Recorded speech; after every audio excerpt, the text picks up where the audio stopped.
साधना और समाधान चैनल देख रहे सभी भक्तजनों को जय माता की। तो भक्तजनों, ये जो नवरात्रों के पावन दिन चल रहे थे, तो कल को है अष्टमी। तो इन नवरात्रों के पावन दिनों में मैंने आपको बहुत से उपाय बताए माता रानी के।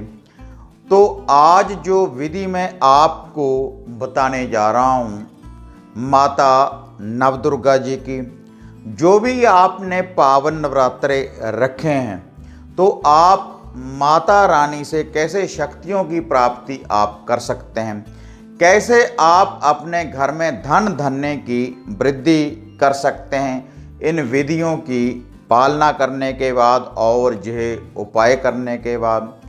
और इस उपाय के जो आज मैं विधि आपको ये बताने जा रहा हूँ, जो अष्टमी के दिन आपने इस विधि का जो ये आपने उपाय करना है, तो इससे आपके घर में सुख शांति भी होगी और धन धन्य की आपके घर में वृद्धि होगी। और जो आपने माता रानी के पावन नवरात्रे रखे हैं, तो उसका आपको फल भी मिलेगा। तो इसके लिए आपने कंजका के हाथ से एक चीज को लेकर केवल आपने अपने घर में ही रखना है। तो इससे ही माता रानी की अपार कृपा आपके घर परिवार के ऊपर पूर्ण रूप से बरसने लगेगी। जो आज की यह विधि है कि नवरात्रि अष्टमी के दिन में कंजका के हाथ से ये चीज़ लेकर आप अपने रख लें घर में, और घर में धन धन्य और सुख समृद्धि की आपके घर में बरकत पड़ेगी, आपके घर में वादा होगा अगर आप इस विधि का आप ये उपाय करेंगे। तो ये विधि बताने से पहले आप सभी भक्तजनों से निवेदन है, जो भी साधना और समाधान चैनल के ऊपर नए भक्तजन जुड़े हैं, तो कृपया चैनल को सब्सक्राइब कर लें और ऑल घंटी का आप बटन दबाएं, ताकि इस चैनल के ऊपर जो भी वीडियो मैंने डाली हुई है आप उसको भी देख पाएँ, और जो हम नई वीडियो नित्य ही आपके लिए लेकर आते हैं तो उसकी अपडेट आपको शीघ्र ही प्राप्त हो सके। और जो भी भक्तजन मेरे साथ अपने किसी घर की समस्या के बारे में, किसी दुख दरिद्रता के बारे में कुछ अगर आप मेरे से पूछना चाहते हैं, तो आप ये जो व्हाट्सएप का नंबर देख रहे हैं नीचे मोबाइल के ऊपर, तो इसके ऊपर आप अपॉइंटमेंट बुक करवा सकते हैं। तो उसके बाद नित्य ही मैं आपके सवालों के जवाब देता हूं, जो भी भक्तजन अपॉइंटमेंट बुक करवाते हैं। तो अब मैं आपको यह विधि बताने जा रहा हूं अष्टमी के दिन, जो माता रानी के पावन नवरात्रे हैं। तो इस दिन भक्तजनों आपने एक छोटा सा लाल कपड़ा, शुद्ध लाल कपड़ा आपने अपने घर में लेकर आना है, और थोड़े से आपने कच्चे चावल आपने लेकर आने हैं, और थोड़ी सी आपने हल्दी लेकर आनी है, और आपने इसके लिए 8 सिक्के लेकर आने हैं। 8 सिक्के, 1 रुपये का एक सिक्का, 8 सिक्के आपने लेकर आने हैं।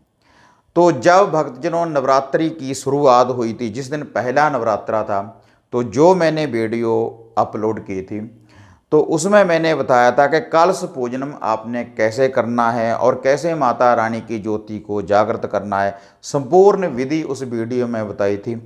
तो भक्तजनों कंजका पूजन करने के बाद, माता रानी को भोग प्रसाद लगाने के बाद, अष्टमी पूजन के बाद भक्तजनों, जब आपने कंजका को दक्षिणा देनी है, दक्षिणा देने के बाद जब आप कंजका को विदा करेंगे, तब उस समय आपने क्या करना है, तो आपने यह जो 8 सिक्के हैं 1 रुपये के, इनको आपने पहले गंगा जल से स्नान करवा लेना है, और उसके बाद किसी कंजका के हाथ से ये आपने ये जो 8 रुपये हैं, पहले आपने ये जो लाल कपड़ा है इसके ऊपर आपने ये 8 सिक्के रख लेने हैं, और ये जो कच्चे चावल हैं, कच्चे चावलों में थोड़ी सी हल्दी मिला लेनी है, वह भी इन 8 रुपयों के ऊपर आपने इनको भी रख लेना है। फिर किसी कंजका का हाथ लगाकर, या सभी कंजका का हाथ लगाकर, 5 कंजका, 7 कंजका या 9 कंजका, जितनी भी कंजका आपके घर में आई है, उनके हाथ लगाकर आपने यह जो 8 सिक्के हैं लाल कपड़े के ऊपर रखे हुए, आपने इनको उनके हाथ से ले लेना है। एक बार उनको आप पकड़ा दें, उसके बाद आपने दक्षिणा के रूप में इनको ले लेना है। और उसके बाद ये जो कलश पूजन के समय जो आपने 1 रुपये का सिक्का डाला था माता रानी जी को विराजमान करने के लिए, तो उस कलश से आपने इस सिक्के को आपने निकाल लेना है। और 8 सिक्के भक्तजनों वह हो गए, और 1 सिक्का ये भी आपने उसके साथ रख लेना है लाल कपड़े में। और उसके बाद इसकी एक पोटली आपने बांध लेनी है, इन सिक्कों को आपने बांध लेना है। और जितने भी आप घर में व्यक्ति हैं सभी के माथे के ऊपर आपने इसको लगाना है। कोई उतारा नहीं करना, केवल आपने अपने माथे के ऊपर लगाना है।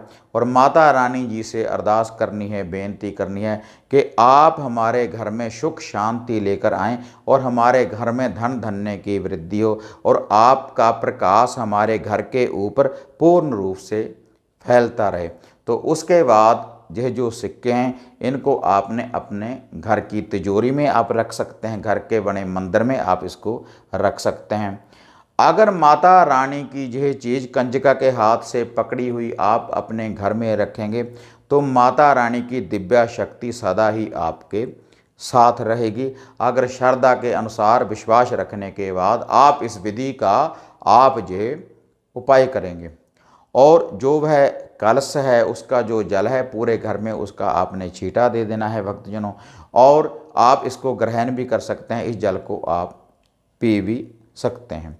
और जो माता रानी की खेती है उसको आपने विसर्जन कर देना है जल में। तो इससे आपके घर में धन धन्य की वृद्धि होगी, सुख शांति होगी आपके घर में और कला क्लेश का निवारण होगा भक्तजनों। अगर अष्टमी के दिन माता रानी की इस विधि का आप ये उपाय करेंगे तो भक्तजनों अगर आपको ये विधि ये वीडियो बढ़िया लगी तो इसको ज़्यादा से ज़्यादा लाइक और शेयर करें। फिर मिलते हैं एक नई अपडेट के साथ, तब तक जय माता काली, जय बाबा भैरवनाथ।